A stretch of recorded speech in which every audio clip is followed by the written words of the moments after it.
historically, when you look at the types of air quality problems that we have in the South Coast Air Basin, there's summertime smog or ozone, but the more dominant health problem that we face today are fine particulates. And fine particulates are everywhere, especially when it comes to exhaust from diesel engines. And what we're finding that diesel exhaust is probably the most significant contributor to our air toxics exposure problem in Southern California. There are no regulations that set standards for air toxics in terms of a bright line. So we do a lot of our air toxics analysis based on the emissions that are released and the risk associated with these type of toxic compounds. The emerging type of challenges that we face are greenhouse gases and actually smaller particles than what we're looking at today, or ultrafine particles. Some people call them nanoparticles that can get deeper into our lungs and actually affects different parts of our bodies. And then concerns that have been raised recently is exposure to residents near roadways, more so than on a regional basis. And we need to reduce emissions as early as possible, as I mentioned.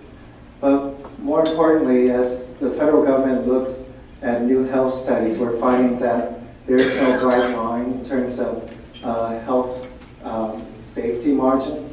So we're seeing tighter emission or air quality standards that will come out in the future from the federal government. Just to give you an idea of what near roadway exposure means in Southern California, this is a map that shows the freeway system in Southern California, and what you see in blue is a distance of 1 mile from the freeway. When we look at the number of residents that live within this 1 mile band of any freeway, it turns out that almost 50% of all the residents in Southern California live within 1 mile of freeway. So that's why we focus heavily on goods movement type of activities and freeway activities, because those are actually the major contributors to our air quality problem. This is a chart that shows the top 11 nitrogen oxide sources in Southern California and South Coast Air Basin, projected in 2023. 2023 is the year we have to attain the federal 8-hour ozone standard.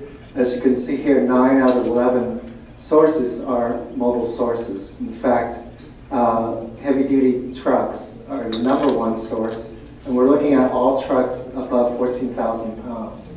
So we think about the Class 8 trucks, which are 33,000 pounds that come primarily into the ports, but throughout this region we have other size vehicles that are smaller, yet there are a lot more of them.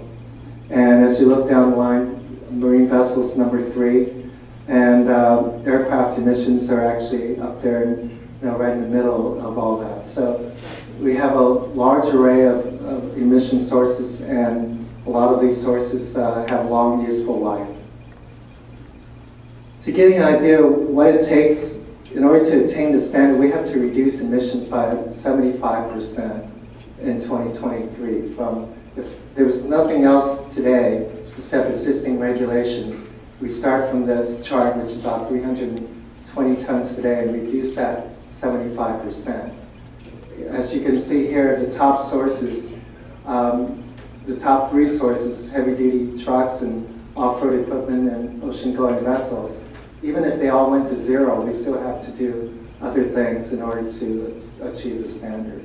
So the traditional way of looking at reducing emissions, having today's combustion engines, will have to continue that progress towards cleaner combustion engines and integration with hybrid system to achieve zero emission ultimately. Well, we have seen a significant improvement in air quality over the years, and with that, we do recognize that technology is the key to the solution. And just to give you an idea, this is the attainment dates that we have set forth that you see coming forward, not only in the terms of air quality standards, but greenhouse gas standards out to 2050. We recently have been working with the State Air Resources Board in San Joaquin Air Pollution Control District and produced a document called Vision for Clean Air. It's a framework for air quality and climate change. It's an integration of all the different types of activities and strategies to see what's going to be needed in order to attain air quality standard and meet the state's greenhouse gas goals. The key sectors that we looked at are 5. Freight movement in itself is one of the major 5.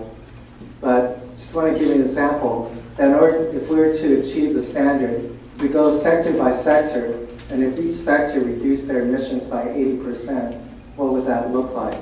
And this chart shows you that in order to achieve the ozone air quality standard by 2023, we really have to reduce emissions to the level probably in the 2032 timeframe.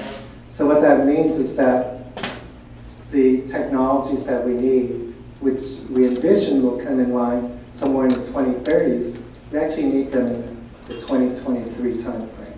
Similarly for a 2032 target. This gives you an idea of what that mix looks like in the 2030 timeframe. You really need to move that mix up by 10 years, essentially. So near zero and zero emission technologies that are set for that timeframe will have to need to move forward.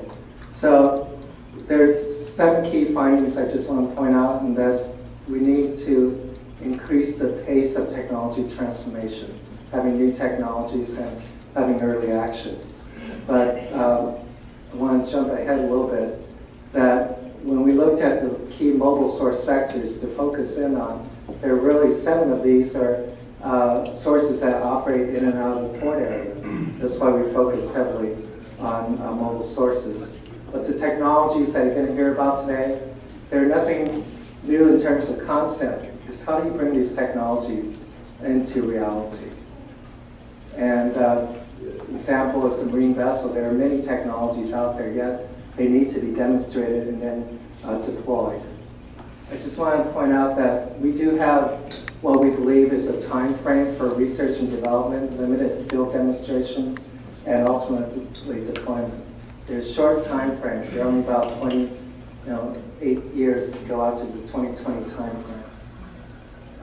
The technology pathway, we're going to talk a lot about that. I just want to point out that there are a lot of technologies out there today, and I'm going to end with one slide, which is in order to make this happen, we need to have partnerships, and a successful model means not only working with you all, the end user, but we have to work with technology providers and all levels of government. Thank you.